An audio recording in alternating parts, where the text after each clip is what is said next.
여러분 안녕하십니까? 2월 6일 목요일 KTV 뉴스 시작합니다. 헌법재판소에서는 오전 10시부터 윤석열 대통령의 탄핵 심판 6차 변론 기일이 열리고 있습니다.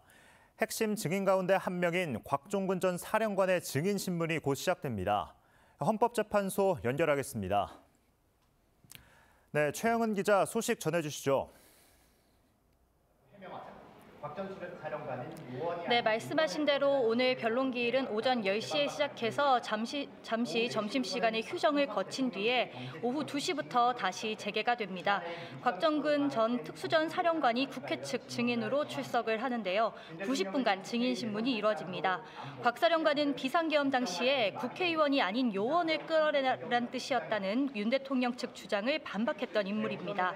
앞서 오전 증인으로 출석한 김현태 707 특수임무단장은 증언을 통해서 곽 사령관으로부터 국회의원을 끌어내란 지시는 받은 적이 없다고 밝혔습니다. 그러면서도 150명이 넘으면 안 된다며 국회 안에 들어갈 수 있는지를 물어본 건 맞다고 진술했습니다.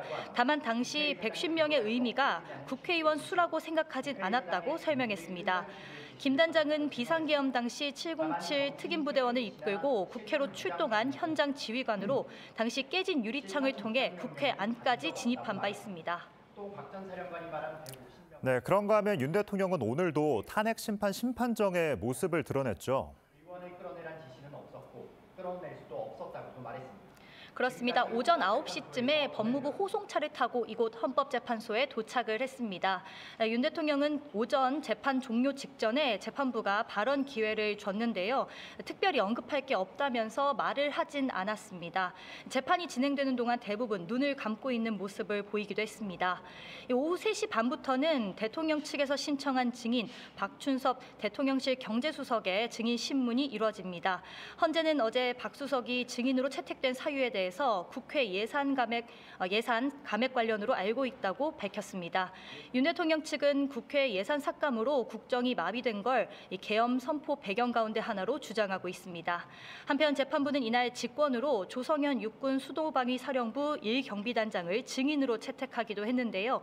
조 단장은 국회 내부 인원을 끌어내라는 이진우 수방사령관의 지시를 부하들에게 전달한 인물로 지목된 바 있습니다. 이 재판부는 조 단장을 오는 13일 오후 5시에 신문하기로 했습니다. 이로써 13일 예정된 증인은 조태영 국정원장과 김봉식 전 서울경찰청장, 조지호 경찰청장, 또 오늘 채택된 조 단장까지 모두 4명입니다. 오후 재판 상황도 계속 전해드리겠습니다. 지금까지 헌법재판소에서 KTV 최영은입니다. 신원식 국가안보실장이 마이크 왈츠 미국 국가안보 보좌관과 첫 전화 통화를 하고 가까운 시일 안에 워싱턴에서 만나자는데 의견을 함께했습니다. 신 실장은 특히 트럼프 행정부 하에 한미동맹을 더 강화해 나갈 수 있을 것으로 확신한다고 말했고 왈츠 보좌관도 다양한 분야에서의 협력 확장을 기대한다고 밝혔습니다. 대통령실은 양측이 통화에서 한미 관계와 북한 문제, 한미일 협력 등을 논의했다고 전했습니다. 지난해 수출 호조가 이어지면서 경상수지가 990억 달러를 넘겼습니다. 전년 대비 3배가 넘는 규모인데요. 특히 12월 경상수지 흑자가 크게 늘면서 전체 규모를 확대했습니다. 박지선 기자의 보도입니다. 지난해 연간 누적 경상수지가 990억 4천만 달러 흑자로 집계됐습니다. 2023년 대비 3배를 넘긴 수치로 한국은행이 제시했던 연간 전망치보다도 크게 웃돌았습니다. 특히 지난달 경상수지 흑자 규모가 크게 늘어난 영향이 컸습니다. 123억 7천만 달러 흑자를 얻었는데 우리 돈 약 17조 9천억 원에 달하며 12월만 놓고 비교하면 역대 최대 흑자를 기록한 겁니다. 반도체 등 정보기술 품목의 수출이 증가세를 이어가고 다소 주춤했던 승용차와 화학공업 제품 등도 감소세가 둔화하면서 수출은 전년 대비 6.6%나 늘었습니다. 지역별로 보면 미국, 중국, 유럽연합, 동남아 등에서 고르게 호조세를 보였습니다. 수입은 4.2% 늘었습니다. 에너지 가격 안정화로 원자재 수입이 전년 대비 줄고 자본재와 소비재를 중심으론 증가했습니다. 수출이 반도체 등 IT 품목을 중심으로 가격과 물량 모두 증가하면서 역대 최대를 기록한 반면 수입은 에너지 가격 안정화 등으로 원자재를 중심으로 감소세를 지속하였습니다.